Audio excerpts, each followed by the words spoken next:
Bienvenido, José, y gracias por aceptar la invitación de hablarnos al grupo de líderes de Invest for Puerto Rico.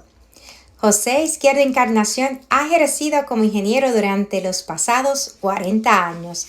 Fue socio fundador de Izquierdo, Rueda y Asociados y actualmente es principal de la empresa de servicios de ingeniería Pórticos. En el ámbito público, fue secretario de Estado y secretario del Departamento de Transportación y Obras Públicas. Fue presidente de la Junta de Directores de varias corporaciones públicas, entre ellas Autoridad de Carreteras y Transportación, Autoridad de los Puertos, Autoridad Metropolitana de Autobuses, entre otras. José, todos hemos visto las impactantes imágenes del colapso del edificio de Surfside en Miami. Háblenos, por favor, de las posibles causas de este evento. Sí, muy buenas tardes a todos los amigos que comparten por medio de las redes sociales estos foros, ¿verdad? Una alegría para mí ser participante. Hoy como ingeniero estructural me une mucho al empresarismo, ¿verdad? Presidí la Cámara de Comercio de Puerto Rico también y me une mucho. Es una desgracia tremenda, ¿verdad? Lo que ha pasado en Miami, ¿verdad? El colapso de un edificio sin haber habido un fenómeno natural extremo, ¿verdad? Porque no nos gustan tampoco, pero a veces cuando hay huracanes grandísimos o en las áreas en Estados Unidos y Puerto Rico que haya terremotos grandísimos, pues uno puede esperar más daño, pero el colapso de un edificio de esta naturaleza, la gente durmiendo, pues realmente nos afecta mucho como sociedad, nos afecta mucho emocionalmente, pues porque nos crea unas inseguridades tremendas. ¿Qué hayan podido hacer las causas de este colapso? Pues, si nosotros observamos el video que se distribuyó por las redes sociales inmediatamente unas horas después del colapso, vemos cómo se crea una gran nube de polvo y tierra, es lo primero que podemos observar, distraído, donde se colapsa una porción central del edificio. Y posteriormente, el lado derecho, vemos que empieza a inclinarse levemente y luego que pasa de cierto punto, cae como una serie de pancakes, toda el ala derecha completamente. Este edificio, según los planos que se han distribuido, pues que esto que se colapsó es una ampliación del edificio. No todo el edificio fue construido a la misma vez. Yo para mí pues, tengo dos teorías de posibles orígenes de este colapso. La primera, siendo donde estamos en Florida, el tipo de colapso es tan súbito e inminente que me da la impresión que hay una gran posibilidad que se haya podido desarrollar un sumidero, lo que conocen en inglés continental como un sinkhole, que son muy típicos en Florida, pero vemos fotos de casas, sinkholes que se abren en calles, ese tipo de cosas. Mi abuelo tenía una propiedad en Zona Lake, al norte de Miami, a un par de horas, y perdió la casa, se abrió un sinkhole en el patio, y la casa se empezó a ir poco a poco, y hasta que hubo que demolerla. Pues este tipo de fallas, si se hubiera abierto un sumidero en el área central del edificio, definitivamente esto causaba las condiciones de que hubiera ese colapso central. Obviamente cuando cae la parte central, columnas, losas, dan golpes hacia los lados, y el lado izquierdo no se cae porque se pueden observar en las fotos que hay unas áreas de elevadores, etcétera. Por lo tanto, hay paredes que protegen más la edificación del lado izquierdo. Pero no era así en el lado derecho. Entonces, pues el mismo colapso del edificio del centro ya afectó las columnas del lado derecho. Y entonces, cuando pierde estabilidad, cae el lado derecho. Como la segunda posible teoría es que hubo una o dos columnas en ese centro que por corrosión, por asentamiento particular, pudieron haberse caído. Si se va una o dos columnas, el edificio puede caer. La pregunta es por qué, por un fallo tan localizado, perdemos una edificación de 12 pisos. Hay muchos edificios en Florida que es construido por el método que se llama flat slab, en español, losa plana. Y aunque no todo el edificio era de esa manera, pero gran parte de los apartamentos y todo, de acuerdo a los planos distribuido, fue construido de esa manera. La losa plana es que yo tengo una losa de concreto, no hay vigas en esa área, y tengo una serie de columnas de concreto. Por lo tanto, de la losa a la columna no hay tanta conexión, porque la estabilidad del edificio la da otras cosas. Si hubiera un movimiento súbito, ¿verdad? Eso lo que tiende a pasar es que la columna atraviesa la losa cae hacia abajo, ¿verdad? Por las fotos que se observan del colazo, podemos ver una foto muy clara, por ejemplo, en el área de estacionamiento que se ve una columna en dos colores, la parte más oscura arriba, más abajo, es que eran dos pisos diferentes. Y la losa donde están los carros estaba antes 5 o 6 pies más arriba. Y todo eso se hundió. Y eso, una vez se desestabiliza, se funciona como un juego de naipes. Se va, no hay manera de detener esa desestabilización. Por eso es que aquí tiene que haber ocurrido algo externo. Por eso es que apunto hacia esa teoría de que algo externo ocurrió, que no es lo normal. Nosotros han surgido teorías, ¿verdad? También de unos informes que se vienen haciendo hace 20 años de los asentamientos del área, de la costa en Florida y en otras áreas de Estados Unidos, ¿verdad? Pero esto, mi interpretación es que no puede haber causado el colapso, porque estos son asentamientos que han ocurrido a todo lo largo del área. Se habla de 1.5 milímetros al año. Para que tengan idea, Ciudad de México se hunde 1 centímetro al mes. O sea, es otra escala de hundimiento. Lo que sí le causa daño a un edificio es si tengo una esquina que se está hundiendo y el resto de la casa no. Si hay una esquina del edificio que se está hundiendo y la casa no, el resto no, pues eso sí causa problemas porque es una esquina nada más de mi estructura que se está moviendo y por lo tanto eso me causa grietas. Este edificio, como todos los que hay alrededor de ahí, están construidos en pilotes, que tampoco ese tipo de asentamiento individual es la norma. ¿Qué quiere decir pilotes? Muchas de la audiencia a lo mejor no sabe lo que son pilotes, ¿verdad? Pero cuando uno ve que están construyendo una casa, hacen un cimiento, en Puerto Rico le dicen zapata, ¿verdad? En el campo, antes de poner la columna, tiran un cuadrado, un rectángulo de concreto, entonces la columna la ponen encima para construir la casa o el edificio.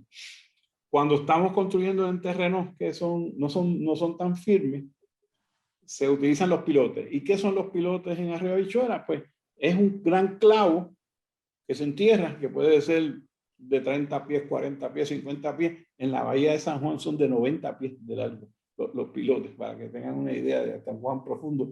Y estos pilotes, ¿verdad? Si usamos este bolígrafo, esos pilotes se llevan hasta una capa más abajo que es firme. Todos esos edificios en el río de Chicago, las zapatas están 100 pies más abajo, porque tienen una serie de pilotes.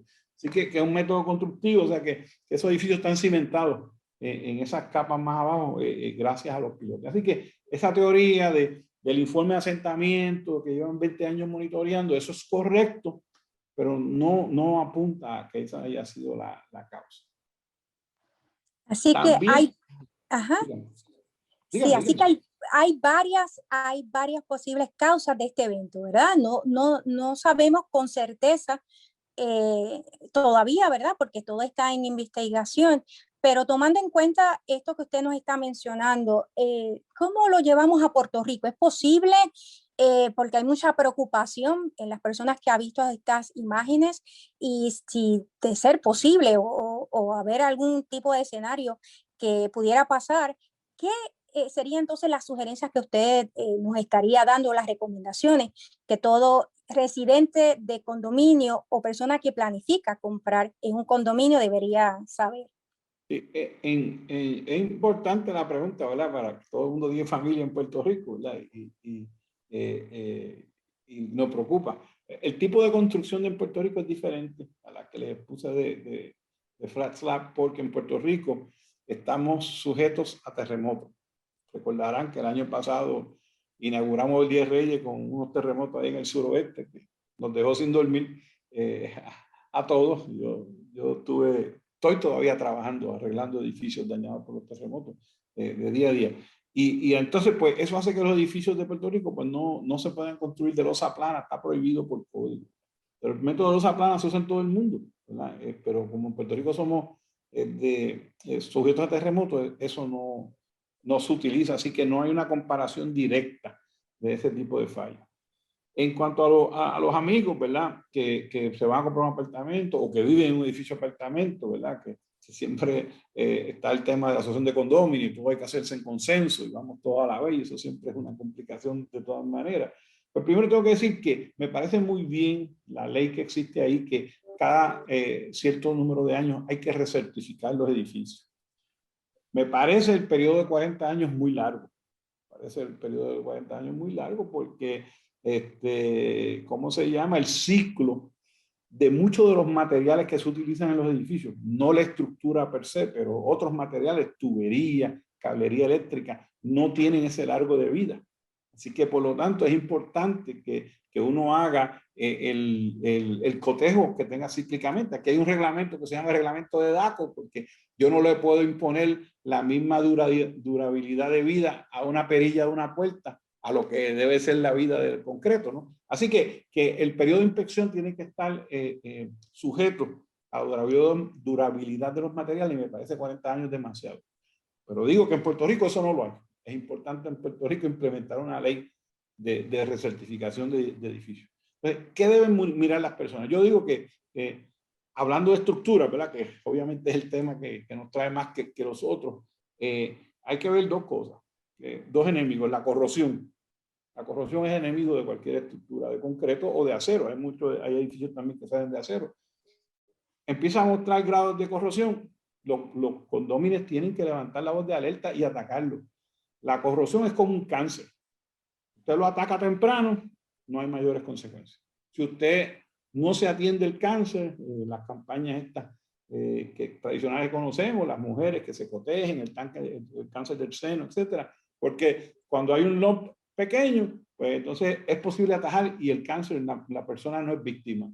Si dejamos, ignoramos los signos que nos da el cuerpo con el cáncer, pues la persona puede morir. Pues los edificios le pasa lo mismo. Si yo tengo empieza una corrosión por una esquina, una corrosión en un balcón, una corrosión en una cosa, y no lo atiendo como dueño de edificio, pues voy a tener un problema, porque ese cáncer, esa corrosión, se me va a regar hacia adentro del edificio. Así que eso es importante. Dicho sea de paso, el informe para la recertificación habla de una corrosión en ciertos sitios de este edificio que se cayó. El informe no habla de una urgencia terrible, por lo que a mí es parte de lo que me lleva a pensar de que ocurrió algo externo, ¿verdad? Porque si yo como ingeniero voy y veo algún edificio y veo que eso está precario, yo mando a desalojar el edificio, que lo he hecho en otras veces en mi vida, sin pestañear, porque es mi reputación y es mi licencia y además mi conciencia, ¿verdad? De que hay unas personas durmiendo ahí tranquilos. Yo mandé a desalojar unos edificios tras el huracán María igual por los terremotos. Mire, no, esta casa es pérdida total, aquí no puede entrar más nadie. Eso es parte de la función de uno.